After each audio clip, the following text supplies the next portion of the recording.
back. We're back, baby. I am still feeling a little bit sick, but nowhere near as bad as what I was last week. So not a lot has changed. We have made a little bit of progress when I've been feeling not too bad. I have documented a little bit on the GoPro here and there when I've made the clutch bracket and...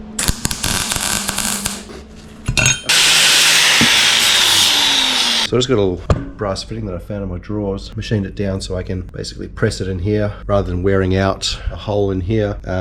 I can have a bush and a little bit more wear resistant than the aluminium. And if it does wear out, I can just machine up another bush and push it in there rather than sacrificing a lever. So that's where I'm at now. So I just got to cut that to length and drill the correct hole size. Finish up that little bush so you can see what I was trying to do there. Slips on there.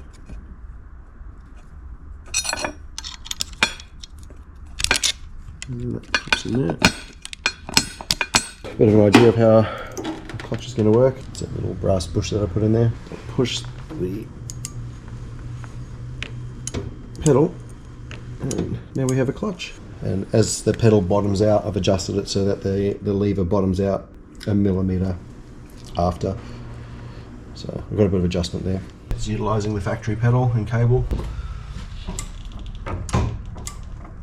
Got the ring gear. So I've just split the pulled the cartridge out. Ripped it out of the back of the subframe. I just split the cartridge. So the ring gear is going on.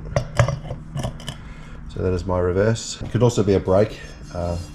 This material is actually a different material to what the drive hub is. As you can see, it's split. If I wanted to, I could run an inboard caliper, but I've just going with the MX5 rear calipers. Main thing is I don't want all that load going through the axles, relying on one single caliper to stop two wheels. So I'd rather just put the brakes where they're supposed to be. So yeah, I'm going to put this back together and put it back into the subframe. So at the moment everything's just sort of just sitting in there. I do have to clearance a couple of small pieces here which I didn't accommodate for originally. So I just need to notch that and plate that in. I've got the clutch now all mounted and in the position that it would normally, the cable would normally run sort of towards the gearbox, but I've relocated it there just for practicality of adjusting it. I did order the hose and in Chinese fashion they sent the wrong one. It's about 1 meter too short. But yeah, their tape measures must be different to ours, but that would go here and then it was supposed to run all the way around and then basically go to here. I'm actually just going to go to couplers. Oh, so you're just going to attach it to that? It just attaches to, we've got it taped up just in here, the banjo. Today we might just shoot to couplers and we'll actually get one made rather than me waiting 2 weeks for another one to arrive. That's probably going to be wrong again. The gear selector is now... Oh yes, the gear selector is in. And that's now connected to the gearbox, yes? It is connected to the cable now, yeah. If you look under there. So it is just loose, but we... can see it, and you can... not yet, it's... We'll have to... So at the moment, if you've looked down here, just for testing purposes, I bought a standard gear lever, just so I could get the ratios right in the stroke. Once I knew it was proven and correct, I ordered a billet CNC made one. You've done some modifications to no, so this, the subframe? So that when I pulled the ring gear out, sorry, the cradle out to put the ring gear in reverse on, I noticed that the sprocket couldn't come all the way forward and then all the way back without binding it or hitting into the subframe. Was that, so is that the adjustment you're talking about there? So yeah, I can undo this and it rocks on this bottom, and this is adjustable as well. Yeah. So the whole cradle rocks back and forth with that adjuster to pull tension on the chain. Oh, so if you need to change your chain, you just back that off, the tension. Undo these cinch bolts, back that off, and this will creep forward. Yeah. And then you can remove your chain, tension your chain. But without that gap, you couldn't adjust it all the way forward. I couldn't go all the way forward. Well, I could, but I only had about 10 mil of stroke. Yeah. So I reworked the subframe again. I pulled it out, basically clearanced all this more, so that if for whatever reason the tensioner bracket broke, and that there's quite a bit of tension on that chain, if it tried to pull the sprocket all the way forward, the sprocket wouldn't bind on the subframe and lock the back wheels. Yeah. So I wanted that mainly just for a safety feature, that if it did decide to let go, or it's not going to just jam the back wheels up, I can actually keep free rolling with a broken chain or whatever. Yeah. I have drawn all the rest of the brackets that brace all this to the subframe. I haven't cut those out yet. Might do that tonight. And then I also did cut some components to remount all this, because these are just temporarily just tacked in there for for mock-up purposes. I'd like to drop these down another 10 mil, so I just made these risers to mount the shocks in a better position and have some adjustability. Tied the chassis into the lower part of the subframe, which has actually rigided it up quite a bit, which is good. It was, I would say flexing, but it was moving around a little bit. I don't think, when I was here last time, I got a good look at the design. We were designing this on Discord the other night, and SR71 is what the bike is named after. Yeah, because this bike is a Super Blackbird. Super Blackbird. So I put a Blackbird on there, and then the XX is the Honda. The Honda XX. It's it's a bit of a homage to the bike and its heritage and like what it was named after. When your wheels arrived? My wheels arrived, yes.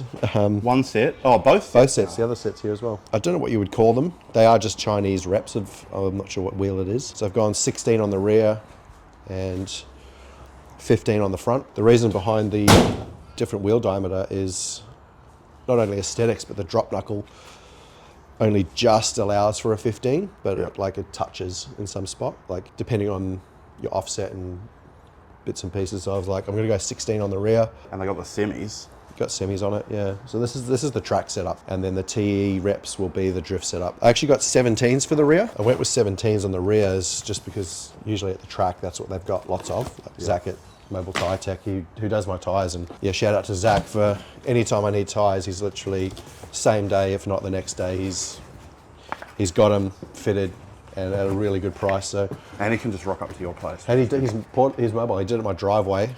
I messaged him and it was done within an hour. So props to Zach at Mobile Tyre Tech. If you need your tyres, Donny does trucks, light vehicles, does everything. Yeah, so these are the Rep TEs, which is the drift setup. Oh, no genuines. Yeah. The finish on these are actually really good. Really well packaged and protected and got here in a reasonable time. Called stretching. Star Car Run. Star Car Run. Guess how much these wheels were? The flow form, so 390 each. There were 85 USD each wheel. 130, 140 bucks per wheel. And then she took care of literally everything. So if you are thinking about importing some Chinese wheels, I mean, we're not the Team Cheen boys and running these OG bloody... You're fake. You're not going to go 20 by... Oh yeah. 20 inch negative 30 offset. Just blow tyres and just wreck $1,000 rims. These boys are on big bucks, so... Pretty big wheel and for a little light, K light truck. that is. Without your busted wrist. Yeah. Oh, that wrist is okay. So yeah, if you are thinking about ordering wheels off Alibaba, definitely rate it. Like, she took care of everything. I just told her what offset I want, what sizes. I just ordered it, paid for it, and they arrived at my work. I didn't have to worry about any sort of custom stuff. How long do they take? They came in a container, so they obviously fill the container. It took 3.5 weeks. So this will be its time attack sort of stance, which is why I put it at its lowest functional ride height. Yeah. So you could technically go lower. I could go lower, but then I'd lose a lot of steering. Like at the moment, I've slammed this thing pretty low that I can't even get the jack underneath the subframe, and I've notched the door a little bit further, and I can still get that much lock, and it's still drivable. Yeah. Which is where I wanted it for when I do the scan. I'm sure everyone has probably heard of Luke Viersma, or if you follow the channel, Luke designs custom wide bodies and stuff like that for cars, and he's done quite a bit for the guys in Europe.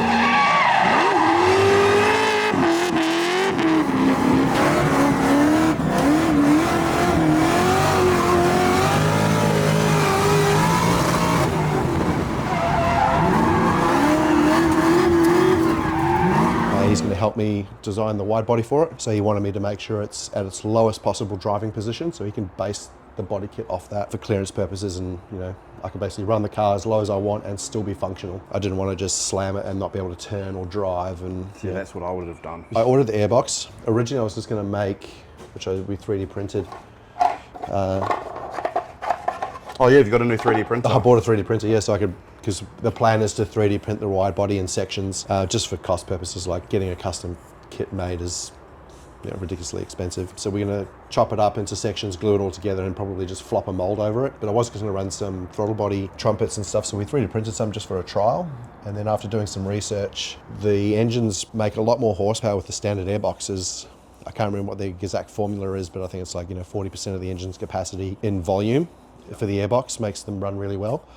So I didn't want to reduce the horsepower capabilities just by aesthetically making some needless adapters. So you're just going to run that. So I bought the standard Massive airbox, thing and it does have the provision for the air temps and the coil pack mounts. So it actually saved me a lot of work, which was, although it's a little bit higher, And a little bit uglier. a little bit uglier, but we can do something. We could wrap it or do something to make it look a bit cooler. The way it looks now, it looks high because we don't have any of the tray sides. If you think about it, the tray would normally sit this sort of height. Yeah. So it's actually not that much higher. Yeah.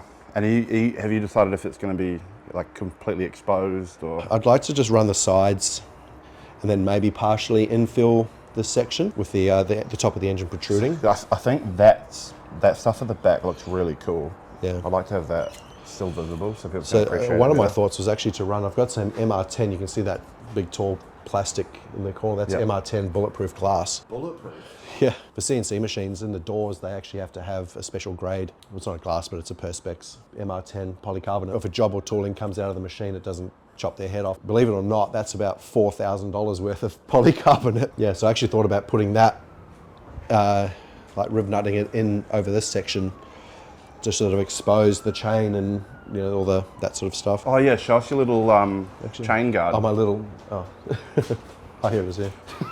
I was just playing with the printer and just trying out a few different settings. I just wanted to, it's not a chain guard, but it's more just to stop all the chain lube and stuff flicking all over everywhere. So I just sort of designed that and it sits on there. But yeah, that's sort of what we're playing with at the moment. So it has got clearance for all that. Yeah. I'd like to make it actually a bit longer, but my printer, she said. my printer capacity doesn't allow for that. So I'll have to maybe do a chop and join it or try a different design. Is it easy to join the, like, oh, because Yeah, you're the software actually does it all for you. You just tell it where you want to do a cut and you can choose to put joiners and stuff in there and it keys all together and you just glue it. Well, that's how like Mike Lake and that are doing his Porsche build. He's printing his whole Porsche in little sections and then just gluing it all together. Yeah, and the 3D printers have become quite affordable now, and Well, how much did you pay for your one? it was like on special for like $1,000. Because it's in sections, we obviously have to sort of bond it and glue it together. It might lose its structural integrity that way, but we can just reinforce it with a thin coat of fiberglass or epoxy some aluminium rod in there somehow to make it a bit more rigid. But the benefit of that is if you blow it to bits, you just print another one. Oh, that corner's destroyed. Print that corner. Yeah. I'll change the design once we've got the mold, or not the mold, but the Or just all the points for it. the mesh. Yeah. Luke can basically just design what you want, and he's going to try and do it tonight. So I'll send him a message and see if we can get on Discord and maybe see the process of how he does that. Yeah. If he's happy to share that process, I'm not sure. Should we get into it then? Let's get into it.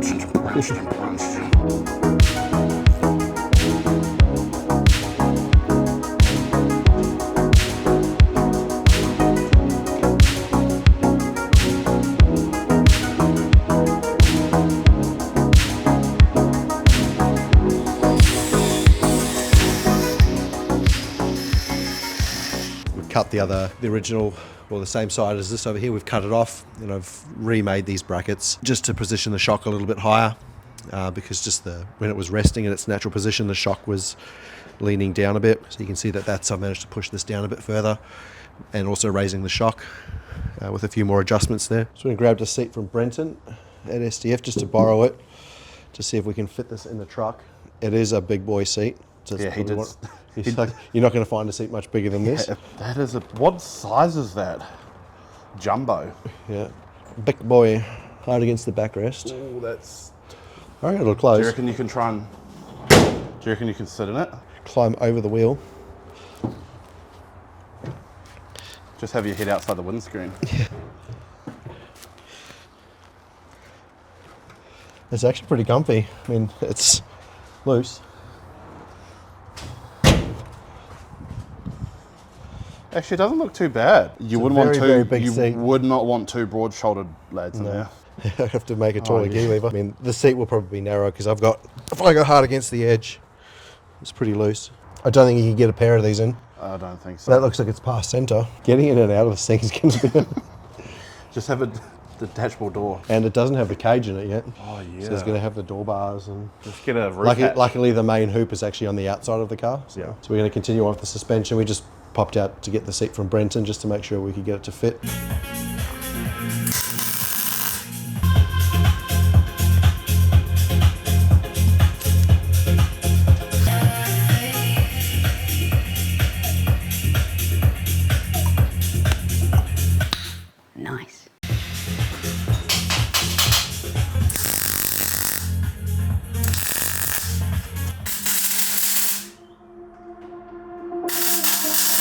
So this is why you tack stuff and don't fully weld everything before checking. Luckily I do have this axle in on this side. I don't know if the chain needs to come around on this side. That's roughly where the axle height would be. You can see it's really close here, and that is still in its intermediate position. It can still go down another inch, which will, I think, either touch or be very, very close. So I might just break these tacks again, just over here, break these tacks and just raise it up just a little bit and move it out, which should give us a little bit more clearance. Still be about there. Yeah. And that can still, it still needs to articulate up and down. I mean, it doesn't move that much, but yeah. Yeah, That will I'd rather have a bit of clearance. Even just giving it 10 mil is better than nothing. So I'll just cut the tacks, lift it up another 10 mil and maybe move it out just a little bit. Trial and error. Move it around now so we can actually raise it, move it out the way. As we go lower and lower, it induces more camber. And because the rocker is fixed to the chassis, as soon as we induce more camber, it gets closer and closer here. But I think we chop that off now. Yep. And then we give us a bit more clearance. And the only thing that's going to affect is the softness. We're just going to cut it off here. So we'll just lose that adjustment, which is fine.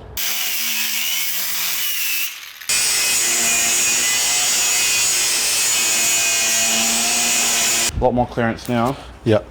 A lot more clearance. Mate, that is unreal. Yeah, well, that is so good. That is cool. Definitely the highlight of my day. Ryan, what do we do? So we cut all the mounts off for the suspension, moved it out and up, just to give us a bit more clearance. There's a bit of a gap now. So we've moved the coil. We've moved the coil from this position here, from this position up to here, which has given us a bit more clearance for the axle. Yeah, if you look there, that's where the last tacks were. Yeah, it used to be down in here. So it used to be down here, so we've it's moved more it. of a 40, 45 now, which is good for up here, because it's a lot more... Has a bit more clearance in here. Yep. But also, now the axle clears a lot better. Now, on the camera, it doesn't look that great, but it's There's a lot better. about a finger gap here. And that is the car running at its lowest position. Yeah. But a camber... Yeah, so we've got everything maxed out. Yeah. So we know that everything's got room. That's my favourite spot, right there. Yeah. Look at it. Oh. We can do some scanning now? Yeah, I'll go and get the scanner and we can scan the... Ryan's been promising we're going to do some scanning all day. Oh, what's on the LED board this week, Ryan? Life is ours. Life is ours to be spent, not saved. Because this is a reflective surface, the scanner doesn't really pick it up too well. You'll see in the scanner it won't pick up any of this mirror finish. So what software and program are we going to be using on the laptop? So Creality Otter is the scanner, and it uses Creality Scan as the software. I just want a bit of a representation of these couple of spokes, just so we can... What are we scanning tonight? Scanning the wheel, the door, basically from here down, so we can... I'd like to build pretty much like a bolt-on over fender from here, and then this will be all the guard, and then a separate piece will be here, because obviously the door is separate, so this piece will be separate. Hi, Jared. Oh wait, you don't have a microphone. That's right, you can turn our microphones down. I'll put it as far away from my mouth as possible so that... Oh yeah, it's clipping already. Hey chat, is he cooked or not? Maybe it's the application. No, so this application is really demanding. So Ryan did a test on my laptop. Who put that up there? On the floor would have been fine. Ryan has now started the application. Now Ryan is scanning the truck. Oh, I like how you can see the LiDAR and the image over there. You're going to go around the back of the cab as well? I'll try and get a little bit of it. Shit, someone's put a knot there. Concentration. Yeah. If you look on the left-hand side of the screen, I'm trying to keep it in the optimal range. There we go, in the optimal zone. Oh, And he wonders why he doesn't have a girlfriend. So does it know how big that is now? Yeah. So you don't have to... Scale it or anything, no. That's awesome. Now what do we do? You wait. Oh, it's not taking too long. It's fusing. It's like Jared's 2 brain cells. Once that's rendered, then what are you going to do with that footage? I mean, what are you going to do with that? I'll data. Clean it up, take away a lot of stuff, artifacts Noise. and stuff you don't really need because it takes up a lot of computing power when you've got stuff that you're not really using. Then I'll send the STL to Luke. I've already sent him like a test scan just to see if he can work with what he's got, but I'd rather get a more accurate scan with the actual rim. That's fucking awesome. Oh my god! Oh my god! Wait, I can fix this. You reckon you're going to get 30 mil change in that camber? All right, we'll try it. I like that. It's that easy. Oh, I'm doing race car stuff. Outside bottom. Outside bottom, Get my... find the hole. Oh, fuck yeah. There we go, we just raised it 2 inches.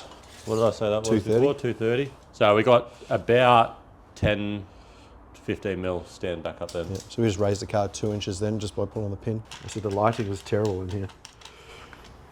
Speaking of lights, that's your...